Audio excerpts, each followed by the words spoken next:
Well, welcome everyone. It's for our first event of the year, and thank you very much for leaving the good weather behind you and coming into a room with all the shades drawn. Dr. Andrew Steer is the relatively new president of the World Resources Institute. I think he's been there a month. So we're providing him one of his many opportunities to be an inaugural speaker, and we're delighted he was able to join us today. He's here to deliver what we are now referring to as the Schott Lecture on Diplomacy and International Affairs, which I'll tell you about in a couple of minutes. Prior to coming to the World Resources Institute, Dr. Steer was the special envoy for climate change at the World Bank until actually just this past June. And while there, he helped guide the bank's climate change activities in over 130 countries. He co-chaired the Strategic Climate Fund and led the World Bank Group's efforts with other international negotiations to promote pro-development solutions to climate change. He's also served on the board of the UN Secretary General's High-Level Group on Sustainable Energy, and for all, I should add, Sustainable Energy for All, and the B20 Board of Green Growth, which is the private sector side of the Group of 20.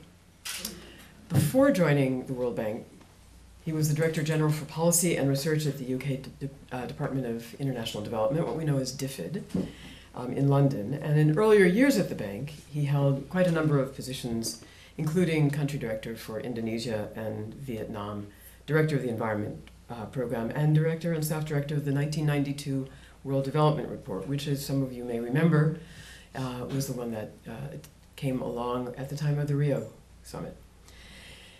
He's got three decades of experience working across the development and environment world, has written extensively, and completed his doctorate in economics at the University of Pennsylvania. Now, our Schott Lecture each year is meant to highlight individuals who join both research and professional practitioner experience in both diplomacy and development. And Dr. Steer joins a growing list of Schott lecturers, including Michael Doyle from the United Nations and Columbia University, and the Honorable Christopher Patten, who's currently the Chancellor of Oxford and the chair of the BBC. Dr. Steer's speech today inaugurates what will be a year-long set of events on climate change and environmental sustainability, a joint presentation of ISD and the Mortara Center with our program on science, technology, and international affairs. I asked him what would interest him most, and he suggested that the politics and diplomacy of climate change would keep us here until well into the evening. So rather than keep you waiting, I will introduce you to Dr. Steer. Please join me in welcoming him.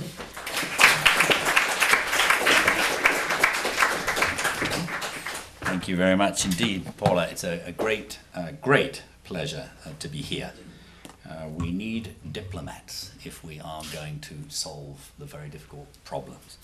And the diplomats need to be more successful than they are at the moment. And I know the best diplomats in the world, the best international thinkers are trained here. So to be here today is a great honor for me. A couple of months ago, a lot of us were in Rio, about 50,000 of us, asking the question, how goes the battle for sustainable development? Some of us are old enough to have been at the original Rio, back in June of 1992. The atmosphere was very different in the two Rios. In the first Rio, there was a sense of, look, we've got a serious problem, let's try and solve it. And nations were willing to really struggle together. They signed the Biodiversity Convention. They signed the Framework Convention on Climate Change. They agreed on something called Agenda 21. And following that meeting, a large number of heads of state and important people went home and they said, look, we've got to really struggle with this issue because we hadn't been aware of how serious it was. Now, in the 20 years between Rio and Rio plus 20, was it a success? Was it a failure? Well, judged by old-fashioned economic and social indicators, which are not so bad, the last 20 years have been a truly spectacular success. Never before in the history of the world has poverty been reduced as much as in the last 20 years. life expectancy up 3 years in the developing world. Per capita real incomes in the developing world doubled in the last 20 years. And a continent like Africa, which at the time of the original Rio had just had 2 decades of negative growth, for the last 10 years has been growing more rapidly than the United Kingdom ever grew, even during the Industrial Revolution. So, massive success. Well done, everybody. But it came at a very, very high cost. And it was a little bit like, you know, an airplane flying and the pilot having an indicator that showed what direction he or she was going in. So they were heading in the right direction, but they didn't have a altimeter. They didn't have a fuel gauge. So suddenly they hit a mountain or hit the ground. That's the risk. So in those same 2 decades where we had this truly spectacular progress, we also lost tropical forests equivalent to the size of Argentina. We had the most incredible growth of congestion in our cities, and we found ourselves deeply threatened by climate change. 13 million hectares of forests are lost every year, even today. And so we are living way beyond our means. And so it was sort of like we're borrowing from our grandchildren. Everybody talks about the fiscal debt, but actually we were, of course, borrowing ecologically from our grandchildren in order to fuel what was very good development. So the question then is, what do we do about it, and where are we? Now, I said before that the tone at this Rio was very different from the last. The tone was not good. The tone was not, look, let's give it a shot. Let's try this. Let's get together and really agree. And in fact, hundreds, thousands of hours were spent in negotiating a document which all the world's countries agreed eventually that, quite frankly, didn't add very much value. I don't know if you've read it, but it certainly didn't add much value. So does that mean Rio is a failure this time round? Well, judged by the negotiated document, you could argue it was a failure. Judged by the other things that were happening there, it was a great success. And I want to come back to those in a minute. I want to show just a few slides just to illustrate how challenged we are right now. If you go to the World Resources Institute website, you'll see a very interesting thing on extreme weather right now. And if you look, it'll show you these things. Every couple of weeks, there's a special sort of extreme weather event. The last 12 months has been probably the most extreme weather year in history. So, for example, whether it's, you know, historically dreadful wildfires in Chile in January, whether it's the worst cold snap in a quarter of a century in Europe, whether it's a devastating drought in the Sahel. You'll see all this on our website. There's a sort of extremes before you, and just, you know, one after the other. And whether, for example, the United States, the warmest 12-month period ever for the continental United States. This period was 3 degrees higher than the long-term record. All states but one across the continental United States witnessed a warmer than average. Or whether it's in Manila, for example, dreadful flooding. Now, the interesting thing is, in a country where politically it's not so easy to make progress on climate change right now, turns out that surveys show that well over 60% actually do believe that extreme weather is getting worse, and they believe that actually it's caused by human-induced climate change. So don't assume that everybody, even in this country, doesn't believe there's a problem. And of course, extreme weather events are only one of the impacts of climate change. Most scientists predict that sea level will rise by over 1 meter now in this century. That would wreak havoc with the livelihoods and dwellings of hundreds of millions of people, most of whom would be poor, because generally it's the poor who live in flood zones. And similarly, hydrological cycles are shifting. There's evidence that's already happening. And of course, the increase in temperature in and of itself will make growing coffee in Uganda, which is currently a major export crop, almost impossible, so scientists predict. So we do have a serious problem ahead of us. But we also have a context that's shifting dramatically. As diplomats, obviously, you worry about the socio-economic developments. Everybody knows that a 7 billion population is expected to grow to 9 billion by 2050. But it turns out that in some ways the challenges that we face are more because of the blessing of increased income than because of the raw population growth. So this simply shows that whilst, say, between 2010 and 2030, just 20 years, you see the total population grows by less than 1 billion. The middle class, and this of course is surely a good thing, more than doubles. And so you have almost 2 billion added to the middle class. Surely a good thing? Well, yes, it is. But you imagine what's happening to the cities and the congestion. You know, I ran the World Bank's office in Hanoi. We had about 100 Vietnamese working for us. When I went there in 1997, not one of those 100 owned a car. Not one. Their families didn't own a car, not one. The month I left, the first Vietnamese official at the World Bank, this was 2002, bought a car, a beautiful red car, and the entire office went down to look at it. Today, every single family but one in the World Bank office in Hanoi owns a car.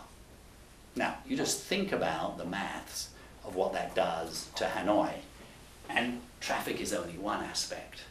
Shifting food consumption, particularly the move towards red meat, has a huge challenge for us. And everybody has seen the dramatic increase in urbanization from 3% in 1800, 14%, this is the of total population, those who live in cities. I mean, you think just 3% of the world's population lived in cities in 1800, and I think everybody here knows that we crossed that magic mark of half the world's population in 2007, and of course by 2040 that's expected to be well over 65%, probably 70%. And so nearly, well, between about 700 million people will be added to the world's population in cities each decade moving forward. This is a challenge of totally historic proportions. So now, it would be nice if, in this time of huge challenge, we had a group of world leaders who are willing to sit around a table like this and really hammer out decisions. Sadly, that is not the case. That was demonstrated at Rio, but it's also very evident in the UNFCCC when you look just how difficult it is to make progress on the negotiations of climate change.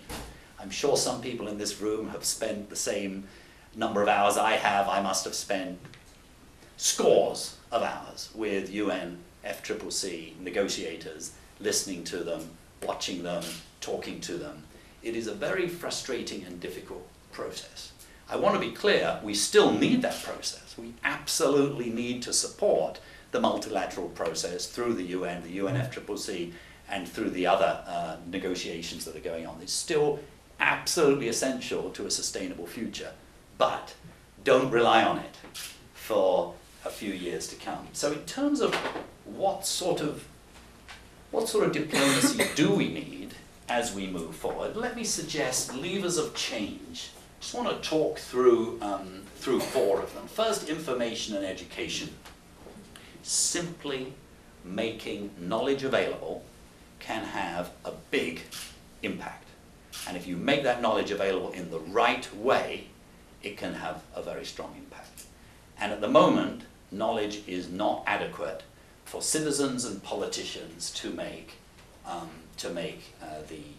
the right choices. Let me give you an example of something that we do. We run something called the Global Forest Watch. And we're launching a new version of that next January. That will enable anybody, anywhere in the world, on a simple access to the internet, on a Google Map-based system, to be able to go down to within 200 meters, which enables you to see deforestation happening in real time. And we can already go back to 2000. So look at this. This was Indonesia in 2000. And the red is sort of deforestation that's happening. Oh, sorry. Then you come forward to 2001, 2002. You can actually see this is what was actually happening. Here's Kalimantan. And what we can do, and this goes 2004, we go all the way through to right now, and it's updated every 14 days based upon the very best satellite data collected from several different satellite systems with very sophisticated, but I think very accurate algorithms that give you this data. Within 3 years from now, we hope to be down to 30 meters, which is really almost the tree level. So you can go right down, and anyone sitting anywhere, whether you're a civil society person, whether you're the president of a country, you can, and you also get this kind of, this illustrates the same thing, oil palm in Indonesia.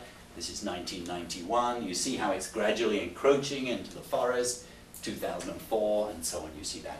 You'll be able to get this in totally real time. What will that do for the situation in the forest? Well, it will enable, since we picked Indonesia as example, will enable President Susilo Bambang Yudhoyono, who has made a commitment to reduce greenhouse gases by 26%, even while the country is growing at 7% in terms of GDP. He's committed to a moratorium on new licenses for forests.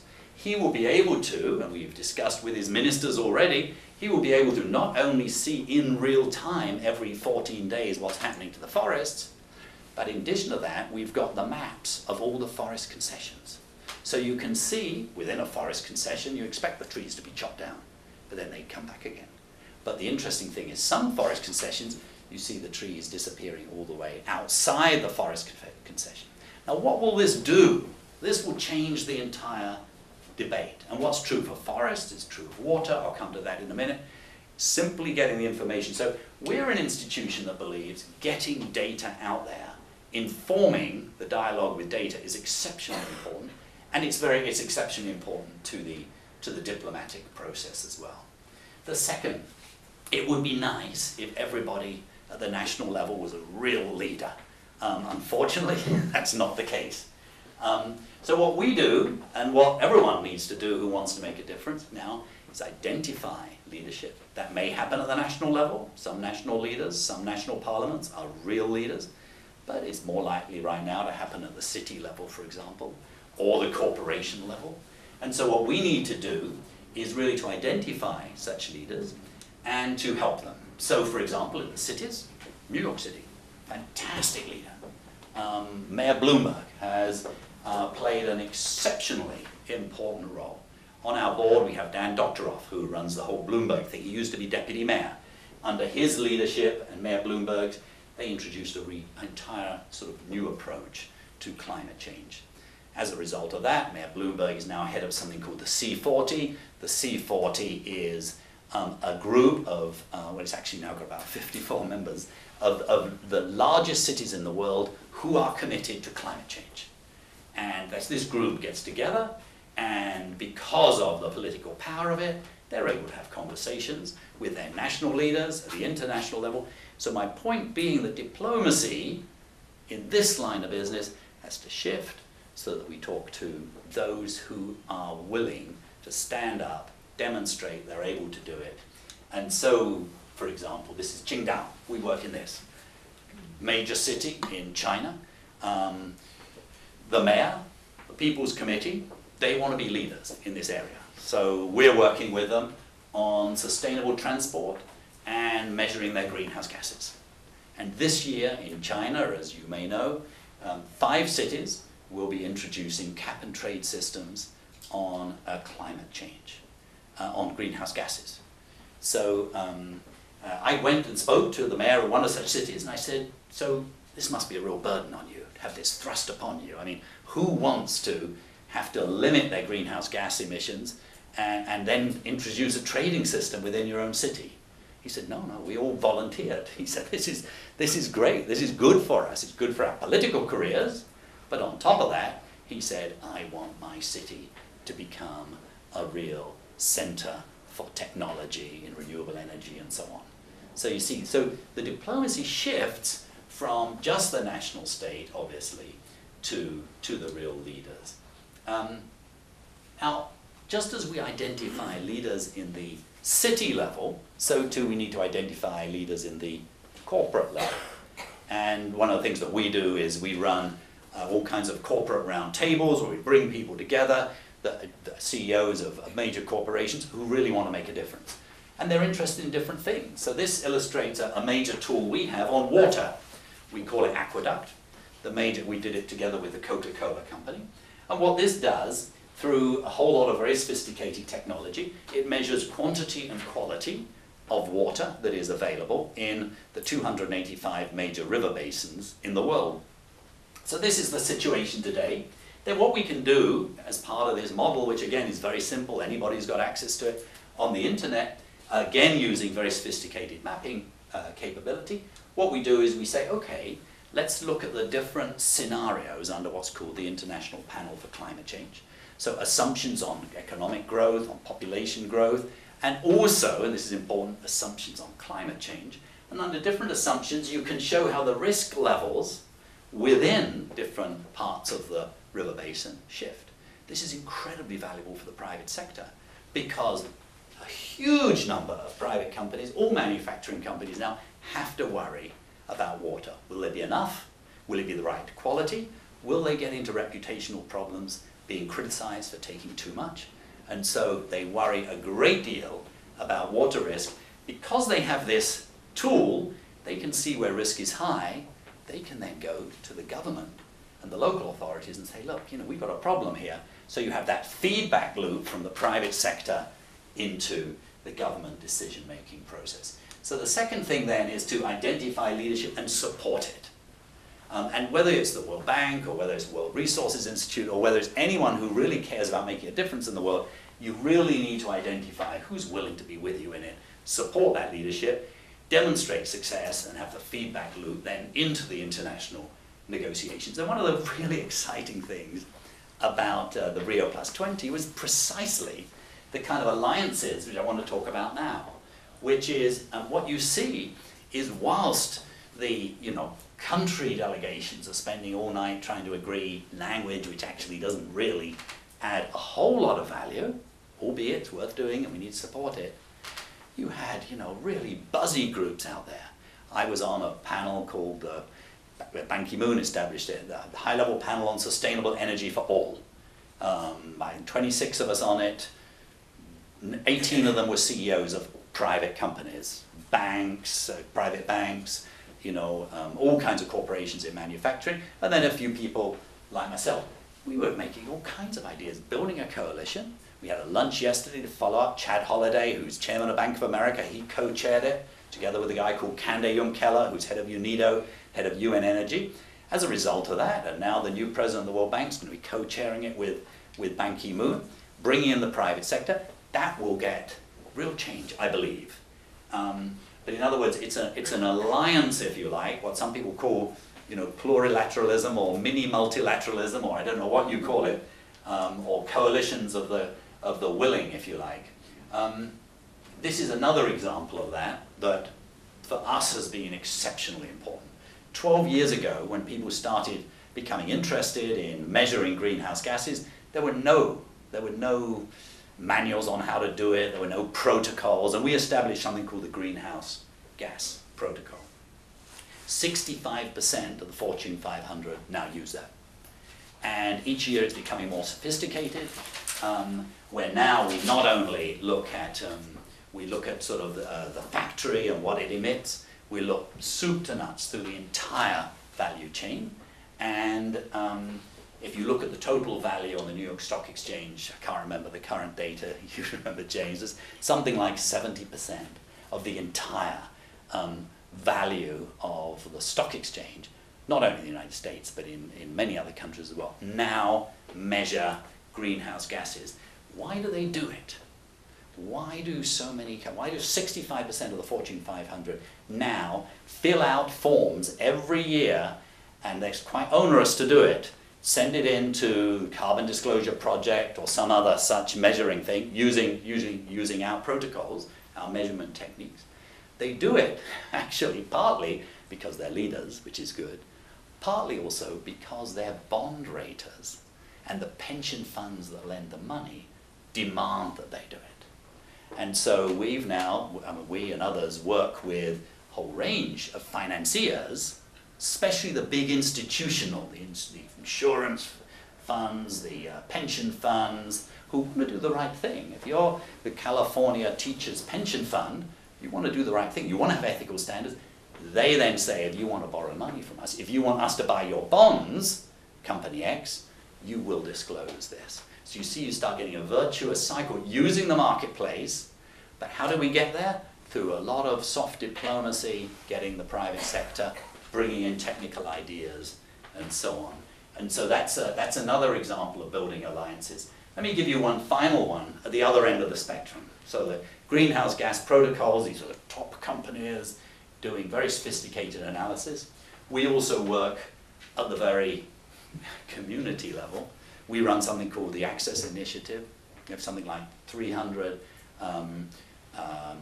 institutions and networks around the world committed to one thing, which is putting access into the hands of poor citizens to information they need.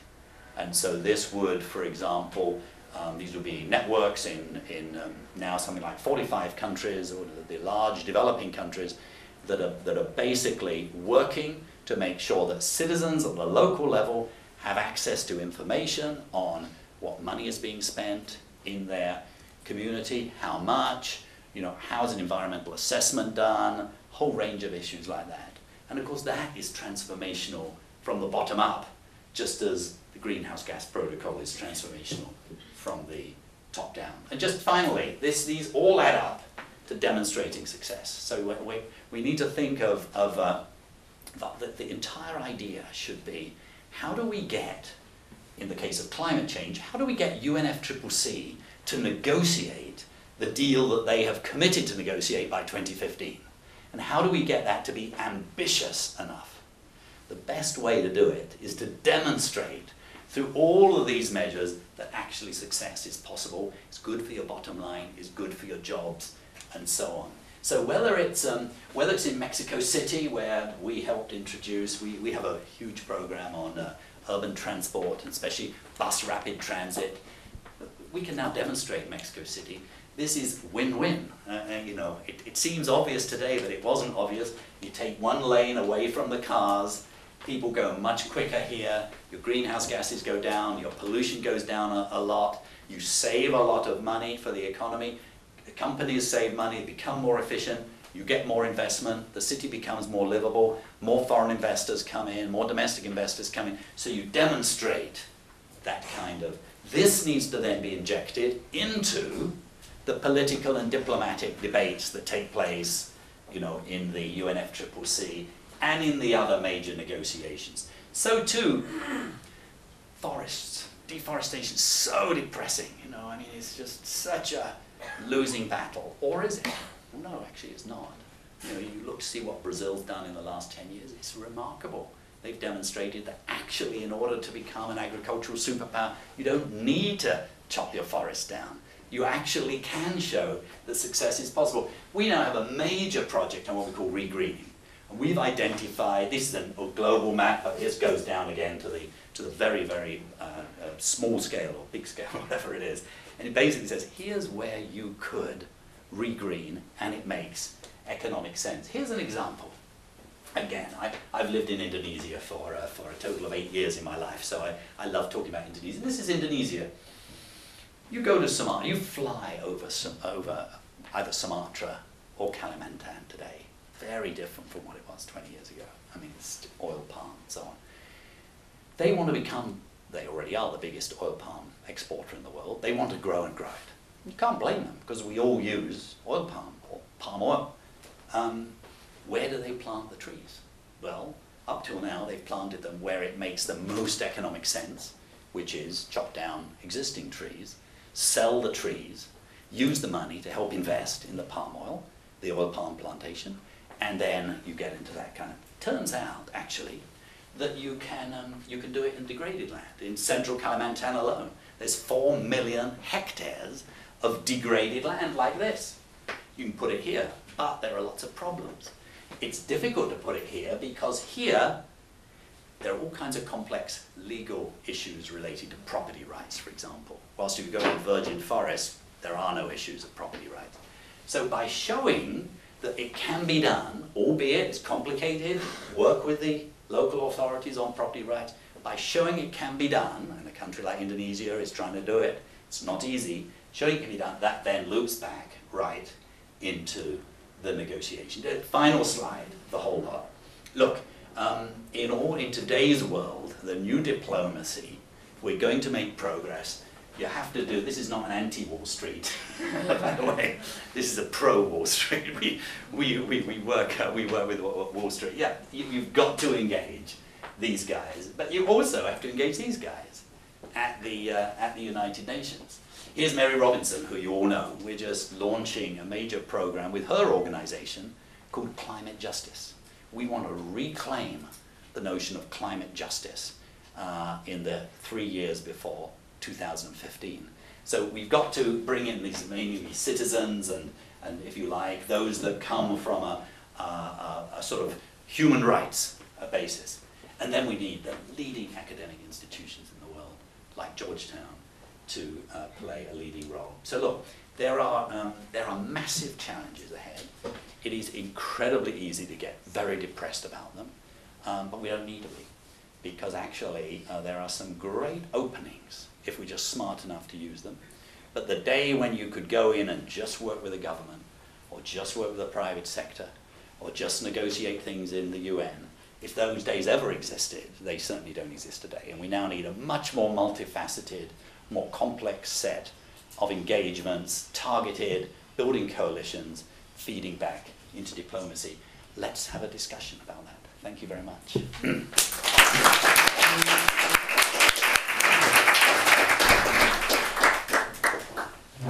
We're open for questions. Just bear in mind that your questions are on the record, just as Dr. Steer's comments were as well.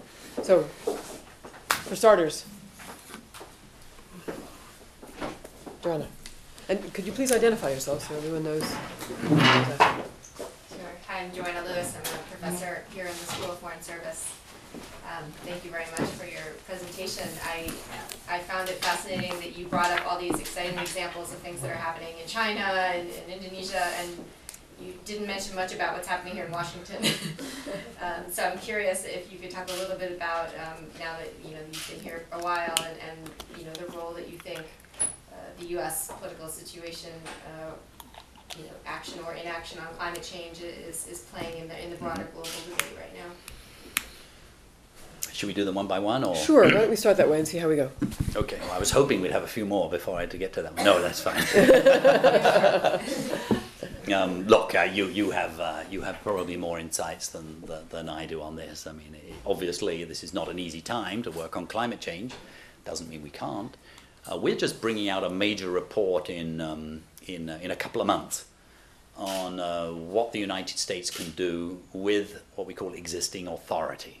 In other words, if Congress does nothing, are there enough levers to get to the 17% decline in greenhouse gases that the United States has committed to by 2020? Well, it turns out, and I'm not sure if this is good news or bad news, it turns out that probably the answer is yes, you can.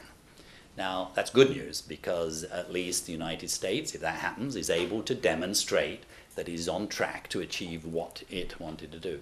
The danger is that it could lead to a sense of, okay, things are on track. And the problem is that whilst you can get just about to 2020, You certainly couldn't go the big cuts thereafter.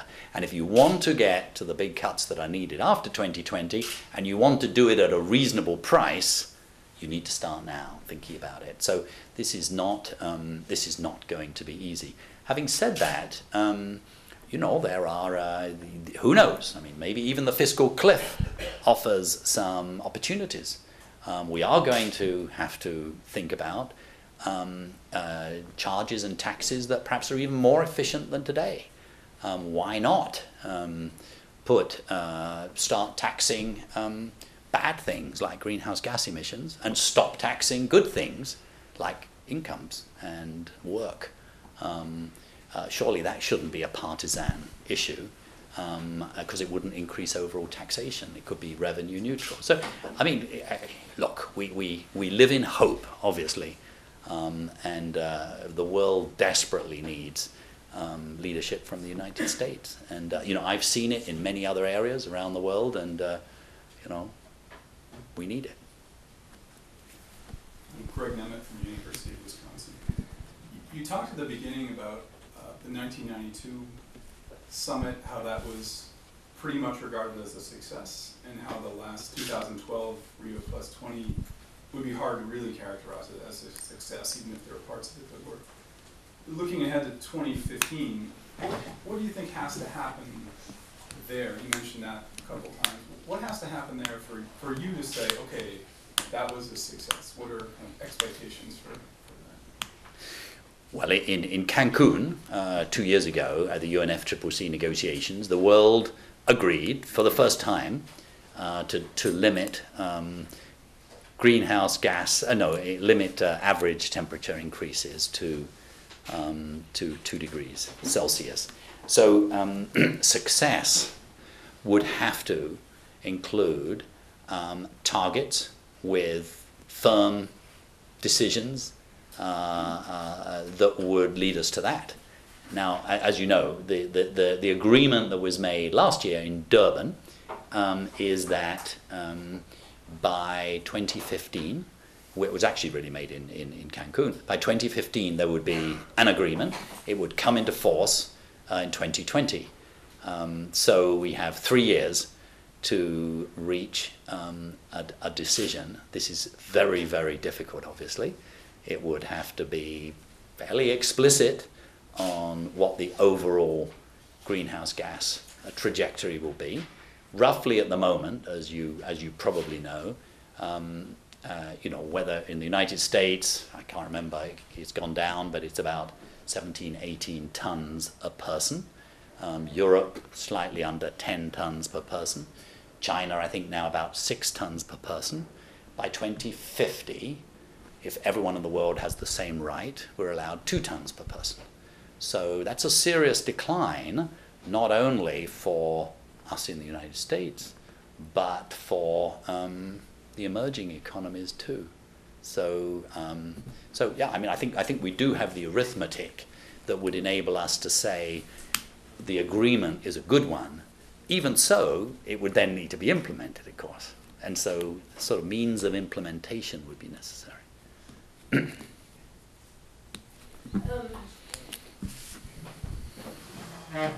Your mention of different forms of taxation sort of links to something I was thinking of asking you about with your background at the World Bank, which is Herman Daly, who I believe was an economist at the World Bank for some years and fought hard for sustainability to be taken more seriously there. Could you comment on that struggle within the World Bank and where things stand these days? Well, I think it's a very different World Bank from what it was in the original Rio. It's very interesting. In the original Rio that I was at, the World Bank booth, where we were handing out literature at the NGO forum, was burnt down to the ground and rebuilt with something where they put the People's Bank on it, which I thought was great. I mean, I was sort of broadly on their side. Even though I was working for the World Bank at the time. This time around, 20 years later, the World Bank were the advocates. I was still at the World Bank, I mean, even though it was only 3 months ago. We were actually calling up leading NGOs we were lobbying governments to make a firm commitment to adopt green accounting. This is something that we in the World Bank, back in when I was director of the Environment Department, we started a unit. I created a unit called the True Wealth of Nations unit. And basically it showed how you could green national accounts by valuing your assets and your liabilities. In the original Rio, there was a commitment to move towards this. Never happened, never happened. And so at this Rio, the World Bank was behaving like an NGO. I mean, in a good way. I mean, we were advocating, lobbying, and we held a meeting at which I think it was 60 countries agreed to sign up to make a commitment that this won't only be, you know, green accountings on, you know, a footnote in page 37 of your national accounts, as happens now, by the way. I mean, if you go to the national accounts of any European country, you will, you know, where it has GDP and all the standard way, and then you'll find somewhere back in the bowels of the report some adjustments for, you know, no, put it on page 1. And so then we also got 50 major private companies commit to that. So I think it's a very, very different. Now, I mean, is it there yet? No. I mean, this is difficult stuff. So the World Bank is not where it needs to be yet, but made huge progress. And the new president of the World Bank, just as the old one, I mean, Bob Zellick, my old boss, he was very committed to these to an environmental agenda, and certainly Jim Young Kim is also, from what I understand. So good progress, but you know, long way. I mean, we all have a long way to go, don't we? So yes, please. My name is Chloe Project. I'm an undergraduate student in the School of Foreign Service, and really enjoyed hearing your presentation about all these commitments people are making to reducing pollution and deforestation. But I was wondering if you could talk more about alternative energy technologies and whether anyone's moving forward to adopt those as an alternative to conventional sources of fuel and electricity. Oh yeah, yes, I should have talked about that. I'm sorry. Yeah, it's an area where I'm going to stand up so I can see. It's an area where there is actually remarkable, really remarkable things going on. I mean, last year, if you look at sort of total investment in renewable energy worldwide, about $300 billion, of which almost 300 billion, of which roughly half was in the developing world. It's amazing, 150 billion. If you add green transport, you get up to about 550 billion overall, of which not quite half, about 40% is in the developing world. So it's really remarkable. Now what you're getting now is some really interesting things. Morocco, for example, has said, we want to become a leader in concentrated solar. That's the kind where you have troughs, you know, and it heats up the liquid, mirrors. Now, and so, for example, a fund that I used to oversee called the Clean Technology Fund is providing subsidized money to that, but they're also taking regular loans. Now, here's the interesting thing. They will invest something approaching about $750 million, a lot of money, in a series of solar plants. The first plant is actually going to cost them probably over 25 cents a kilowatt hour. Now they could be getting electricity for 10 cents a kilowatt hour. And the subsidies are not all coming from the rich countries. They're actually going to bear that cost themselves mainly. They are going to export half of the electricity in time to Europe. They will be selling clean electricity to Europe. They've now got together with a group of 5 other countries in North Africa to say, just as the Middle East was the leader in exporting the old energy, we're going to become the leader in exporting clean, carbon-free electricity, both for our own citizens, obviously, but also not. And that's just one of. And last year, China invested $50 billion in renewable energy. And you know, here's the interesting thing. There's a major sort of political shift that's gone on in the last 3 years. 3 years ago, if you went to sort of negotiations, the story was, look, if you expect the developing countries to do anything about climate change, you're going to have to pay them in grant. You're going to have to pay what's called the incremental cost. So in other words, if a solar power plant costs 50% more than a coal plant, you're going to have to pay that 50% in grant in order for them to do it. That's only fair. Well, it turns out, I mean, that is fair, at one level, isn't it? The plain fact of the matter is that of the almost $150 billion that developing countries invested last year, maybe the incremental cost of that maybe amounted to, I don't know, maybe as high as 50 billion for all we know. That didn't come from rich countries. Tiny amount of that came from rich countries. The great bulk came from citizens of developing countries themselves that want to make a difference. And one of the ways they do it, the most common way, is what's called a feed-in tariff. So what they do, the government of the Philippines, for example, and 40 other countries in the last 3 years have introduced this. The government would say, look, anyone who wants to come and build a solar power plant or renewable power plant will pay a higher amount of money to take it into our grid. And then they increase the price of the electricity to citizens. So this is a remarkable thing that's going on, and I should have talked more about that. Sorry. David. David Galbraith from the Institute for the Study of Diplomacy and Development. This follows on to the last question, but I'd be curious if you can talk about whether or not and how attitudes among some of the major multinational energy companies have been changing over the past decade or so. Well, one has to be careful here because clearly some of them are out front, doing great things, and others aren't yet.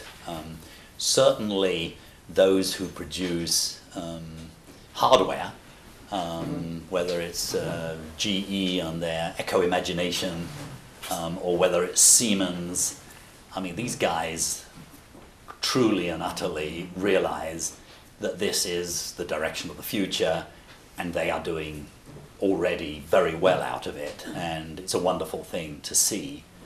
And one of the nice things you mentioned originally about the B20, which I've been sitting on, which is really the business group of the G20, it's really great to see leaders from the private sector say, hey, look, we urge,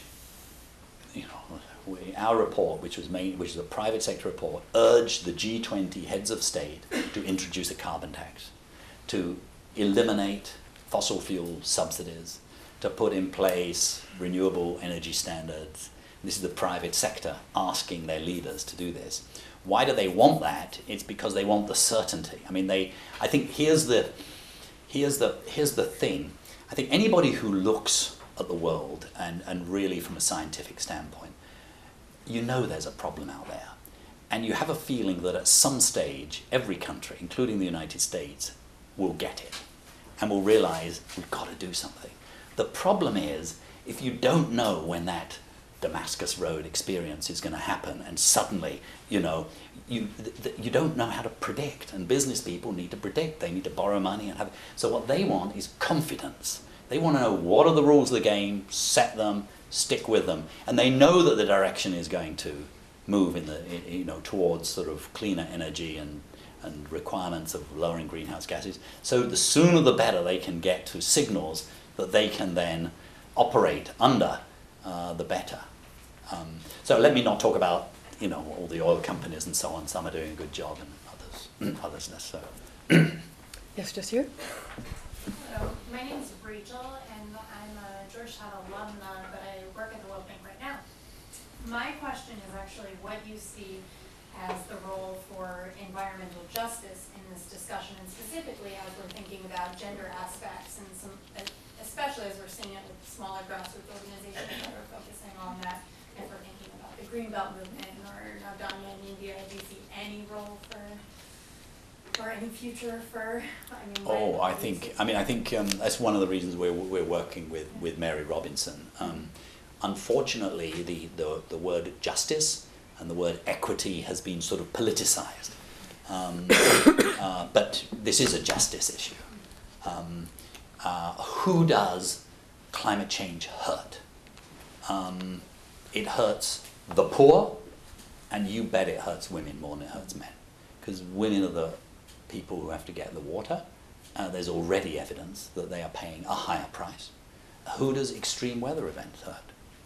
Hurts women. the average flood, as you I'm sure know, something like 3 times as many women and girls die in an extreme flood than do men. I was the country director of the World Bank in Indonesia when the tsunami hit. I went to Aceh 29 times in the next 18 months. In the Aceh, and in actually all of the tsunami, the number of women that were affected. Now, the tsunami had nothing to do with climate change, but the same point applies, though, nonetheless. So, yeah, by the way, if you're the World Bank especially, I mean, this is exceedingly important that an institution like the World Bank gets it, because, and I think they do. I mean, Cyprian Fissi's group, so they're doing some really interesting work on this, but it's got to be raised to the political level, because you know, climate change should be an emotional issue. This is really going to hurt people, and it's going to skew things against the poor. And the wonderful progress that we've achieved, or I mean, developing countries have achieved, you know, could easily be swept away in countries. And you know, you just have to go down and see some countries that are already affected by increased typhoons and so on, and hurricanes, and you realize just how costly this is. So yes. Now, and it needs serious analytical work, but then it also needs that to be elevated and communicated extremely clearly. Why don't we take a couple of at once? Talking too long. 2 here, have questions, and then 2 there, and then we'll continue. Thanks for coming. My name is Monica Huda, and I'm an adjunct professor at the Center of Latin American Studies. You know, and my question has to do with my hometown is Rio. I was there for 92. And one of the things that people talked a lot in the media there during this last event is that, you know, here we are like talking, all these heads of states, people talking about the climate change and these big questions. And when you look at places like the Guanabara Bay, the pollution there, you know, that's like in the case of Brazil, more than the majority of households in Brazil doesn't have access to sewage. You know, these are certainly government failures. Is there any, like, if you think about in terms of sustainability of development and the rate of urbanization, what are the major actors in this area are doing in order to put pressure on the governments to perhaps name and shame governments there, although in the case of Brazil is doing somewhat good job in terms of deforestation. But you know, when it comes to the quality of people, of life of people, they're still lagging behind. If you think of the rate of growth and you know the quality of living is not necessarily following. Second question. Dolly Moore, I'm a student at the college, Georgetown. I'm really impressed by the work that developing countries have been doing to contribute to the move towards green energy and moving away from dependence on natural gas and other such means of energy. But I'm a little bit unsure and unclear about how, you've mentioned that they take on a huge debt to use these new methods in order to stop their dependency and to get new forms of energy. But I don't understand how they're paying for and covering it with when they have so many other issues going on, such as what you mentioned in your slideshow, that are being caused by the climate change, but also how do they rectify that with their people, and how are they just getting the funding, and when they have to raise the cost of electricity and things like that. I'm just very curious. Okay, that's 2 for you. Well, one of the interesting things about the 2 Rios, 92 and 2012, is that this time there was nowhere near the same degree of protest. It was a lot less edgy. The original Rio was, I'd say the NGOs had a bigger role, partly because they were more outside, and therefore they absolutely, you know, their voice was incredibly well heard, and then some of them were sort of let in, and their voice was clarion. Now, my predecessor but one in the World Resource Institute is a guy called Gus Speth, who's a truly wonderful man. His view is that, particularly in America, but it's probably true around the world, civil society and environmental organizations have sort of become too corporate, a little too much inside the tent, sitting with the negotiators. And so you haven't had the kind of passion that you're talking about as much at this Rio. But I mean, I talked mainly about sort of global problems today, but you're absolutely right. The immediate problems are, you know, how do we bring sanitation to the 1.5 billion people in the world who don't have it today? The president of Morsi of Egypt last week said, I've got two problems. If anyone can help me, please. Traffic and trash, you know. And so, you know, I mean, these are real problems because they're not only spoiling the quality of life, they're spoiling the economy, and, by the way, they have a big social and political implication as well. So now, I mean, the good news again is back to leaders. There are leaders. I mean, you know, 15 years ago, it was always Jaime Lerner of Curitiba, you know, who showed actually it could be done. He's on our board, by the way. He's on the World Resource Institute board. So I keep coming back to WRI, and I hope you're all going to join us and so on. But it can be done, and it requires leadership. In the car coming here, I was saying to James, even a city like London, you know, which is not perfect in any means whatsoever. I mean, it's 12 million people or whatever. I just lived there 3 years as a director general in a government department. Never once in 3 years did I drive my car into London for any reason. Never. Even though I sort of lived in the outskirts of London. Now, how do you get that kind of culture? What would it take here in Washington to get us? Well, to start with, you need some public transport, obviously. So it can be done, and that's the point. And that's what the C40 and these other, there's a group called ICLE, which is another group of sort of leading mayors of much smaller cities mainly. But yeah, I agree with you totally. On the financing, it's a very good question. Look, there is a green fund being created at the moment, and the hope is that it will have 10, 20, 30, 40 billion dollars in it a year. It's a long shot, quite frankly. It will sort of open its doors probably next year at some stage. That's when it will first collect the money, and this will be owned by the whole UNFCCC process. And it would be nice if there was enough grants. I mean, obviously, countries have to choose what they spend their own money on, and they have to choose what they spend their borrowed money on, and they shouldn't borrow more than they can repay. And I think what the leading countries are doing now is saying, hey, let's borrow less for this and borrow more for that. And that is, if they're real leaders, is just much greener.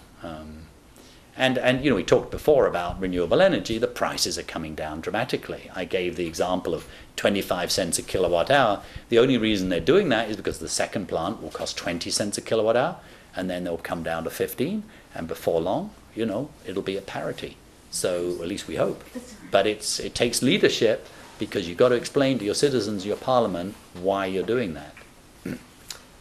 Okay, I've got a question all the way in the back, and then this young woman right here as well. In order?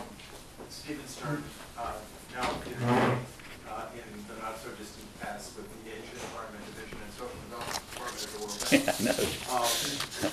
In the 90s, there were a lot of us there who were chasing after bank investment in terms of dealing with low-income communities and the environmental impacts of investment, in which the benefits didn't go to these communities generally, and the impacts were disproportionately felt by them. So when we're talking about sanitation most recently and other things, there was a lot of mobilization of these communities and trying to affect investment climate by the World Bank, other multilaterals, and the whole investment climate has changed since then. Could you speak of the lessons of how environmental investments and low-income communities might come together?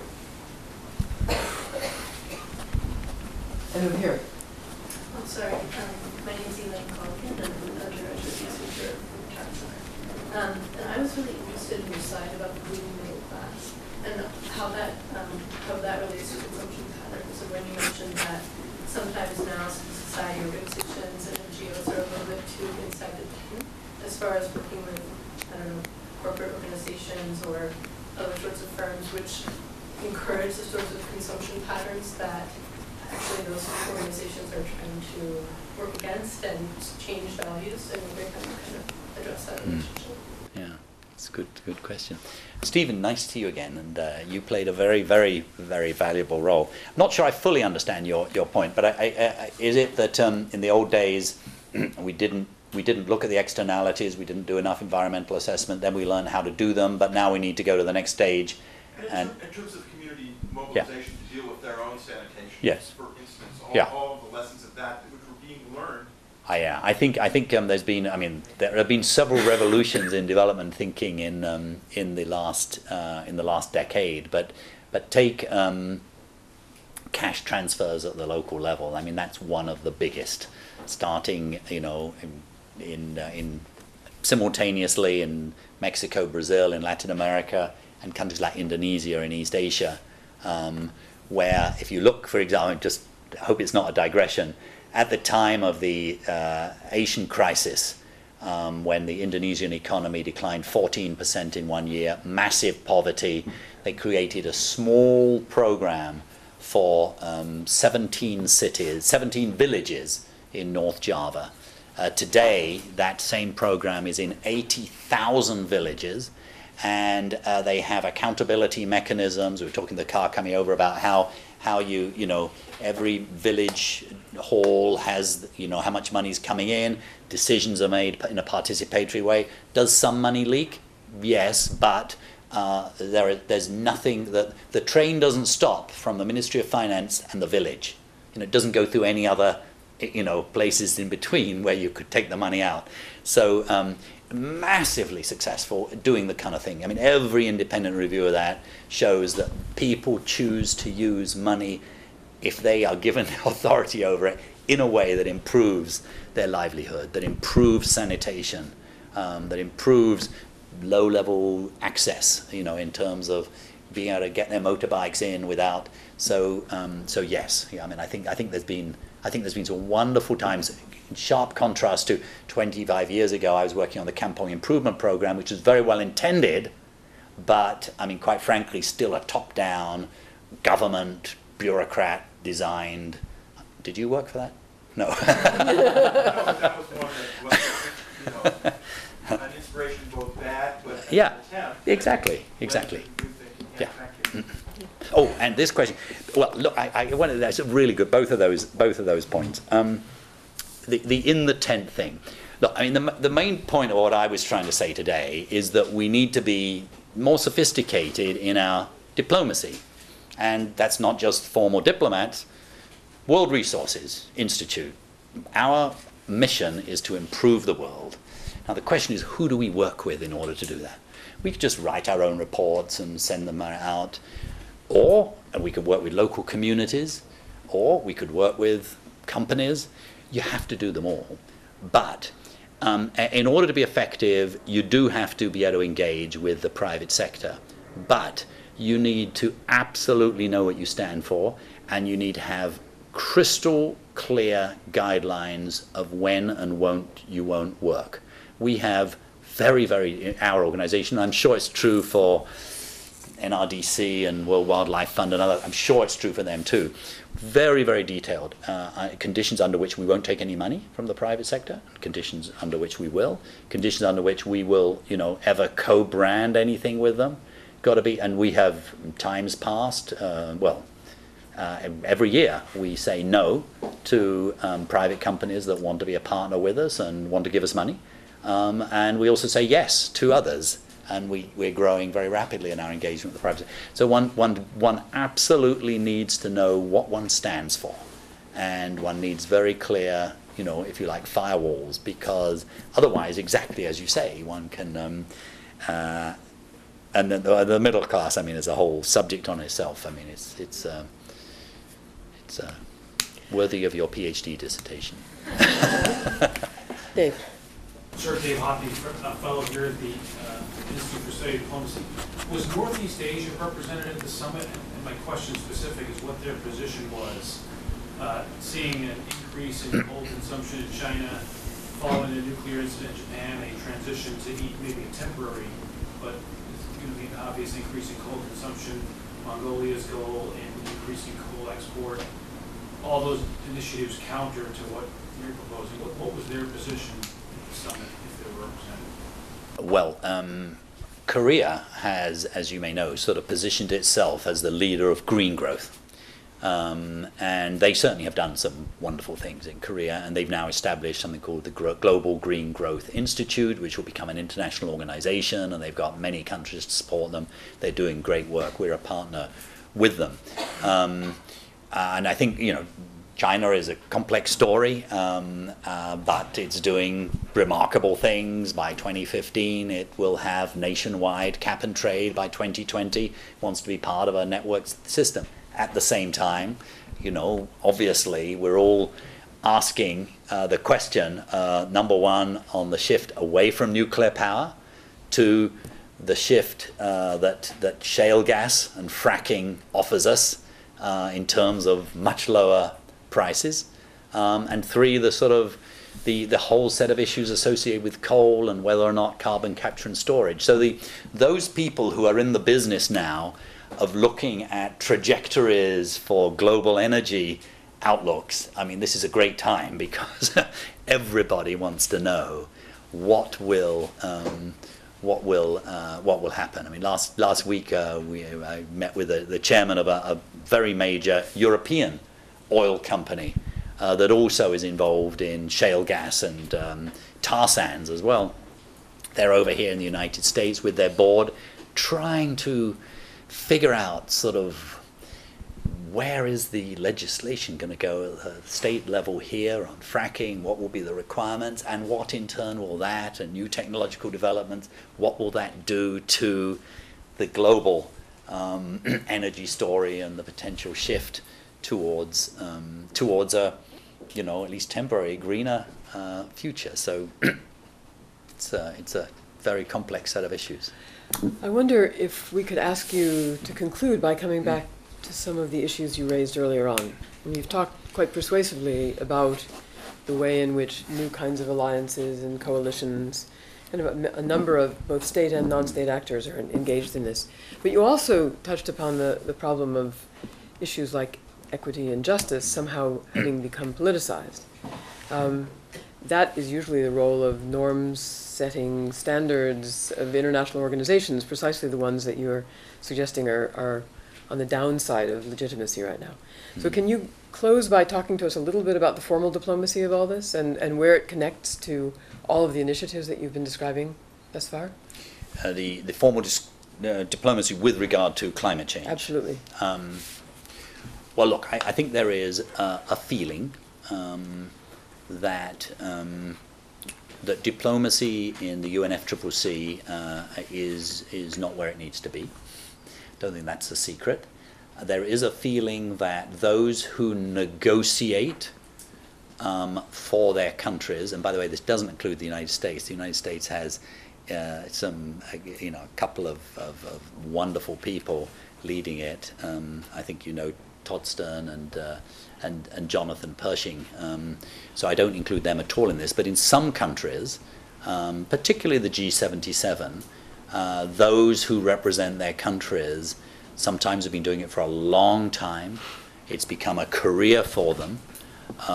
And there is not, on their part, or indeed in the part of some in the rich countries, there's not a sense of urgency. Almost nobody's salary increase at the end of the year, if you're a negotiator, depends upon how much progress you made. So there is that feeling. There's also the feeling that there doesn't seem to be a mechanism naturally to make the higher level ministerial segments effective. In principle, of course, you have negotiation, you have the intersessional in Bonn or Bangkok or somewhere, then you meet in Cancun or Durban, or we're going to Doha this year. It's a 2-week session. The first week and 2 days is the negotiators, and then the ministers come in and they clinch decisions. I think there's a general view that this does not work very well, and that they don't know how to use those ministers very well. what tends to happen, those ministers come and it tends to be more like, oh, let's put seminars on and ask the minister to give a speech and have a panel on this or that. That actually isn't really solving the problem. The problem is, of course, that you've got 196 countries, and it's very difficult to have a negotiation that includes all of them that's anything like a negotiation. At the same time, as you know, not because it's the law, but because it's I believe it's the I think it's just become established practice. It is decision making by consensus, and that means that one country, in the case of Cancun, it was nearly Bolivia, one country, Bolivia, can hold up the entire agreement. This system, and by the way, the Mexican host, as you may know, decided to slightly reinterpret the word consensus and say that, you know, everybody but one country agreed, therefore it is consensus. And not everybody was terribly happy about that, but I think it was a brave decision, and it got them to deliver a really successful overall meeting. There needs to be some way of whether it's through group negotiation. There has to be a better way. I mean, in 2012, the fact that this is the way that we deal with, you know, a planet in crisis, there must be something wrong with this. And this is why we actually do need we need some real ideas on the table, supported by real oomph. There have been many efforts to reform all kinds of UN processes, and they are not easy. It requires coalitions of powerful people who are able to make new ideas and to explain to those who may not be in the room, you know, why not, and so on. And that simply hasn't been very effective in the last few years. What one hopes is that, sadly, as next year is also a year of extreme weather events, the following year is too, there's going to come a time when someone's going to say, this simply doesn't make sense to do it like this, we need a better way. Having said all this, sounds like I'm really negative about that. I still believe we have to invest. I mean, we will be there at Doha, we're working to help them, we're supporting negotiate. We have to, there is no other alternative. We can't rely on it, but we're really going to get to where we need to get to. They need to reach a decision by 2015, because if total greenhouse gases don't peak by 2020 or very shortly thereafter, it will be very difficult to get to a 2-degree world, and many scientists believe it would be impossible. And if we were to do it, it would be very expensive, because you'd have to bring things down very quickly. That would cause a lot of disruption to the economic processes, and so it's highly undesirable. So this, ladies and gentlemen, is pessimism disguised as optimism. For those of you planning on entering the development field, optimism is a requirement. Andrew, this was terrific. Dr. Stier has graciously offered to continue to answer questions informally, provided we provide all of you with a drink. And therefore, we'll adjourn to the next room for reception. And please join me in thanking him for a wonderful presentation. Thank you. Thank you. Thank you, Paula.